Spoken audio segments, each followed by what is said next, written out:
ایک خاتون کی عادت تھی کہ وہ روزانہ رات کو سونے سے پہلے اپنی دن بھر کی خوشیوں کو ایک کاغذ پر لکھ لیا کرتی تھی۔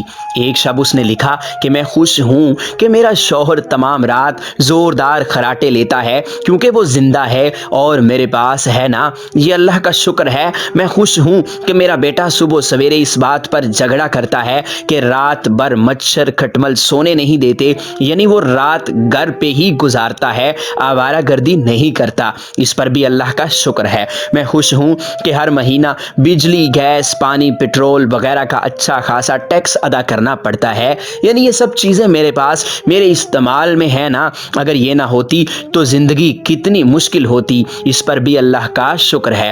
میں خوش ہوں کہ دن ختم ہونے تک میرا تھکن سے برا حال ہو جاتا ہے، یعنی میرے اندر دن بھر سخت کام کرنے کی طاقت ہے نا، اور یہ طاقت اور ہمت صرف اللہ ہی کے فضل سے ہے۔ میں خوش ہوں کہ روزانہ اپنے گھر کا جھاڑو پونچھا کرنا پڑتا ہے اور دروازے کھڑکیاں صاف کرنا پڑتی ہیں۔ شکر ہے میرے پاس گھر تو ہے نا، جن کے پاس نہیں ان کا کیا حال ہوتا ہوگا، اس پر اللہ کا شکر ہے۔ میں خوش ہوں کہ کبھی کبھار تھوڑی بیمار ہو جاتی ہوں، یعنی میں زیادہ تر صحت مند ہی رہتی ہوں، اس پر بھی اللہ کا شکر ہے۔ میں خوش ہوں کہ ہر سال عید پر تحفے اور عیدی دینے میں پرس خالی ہو جاتا ہے، یعنی میرے پاس چاہنے والے میرے عزیز رشتہ دار، دوست، احباب ہیں جنہیں تحفے دے سکوں۔ اگر یہ نہ ہو تو زندگی کتنی بے رونق ہو، اس پر بھی اللہ کا شکر ہے۔ میں خوش ہوں کہ روزانہ الارم کی آواز پر اٹھ جاتی ہوں، یعنی مجھ پر ہر روز ایک نئی صبح دیکھنا نصیب ہوتی ہے۔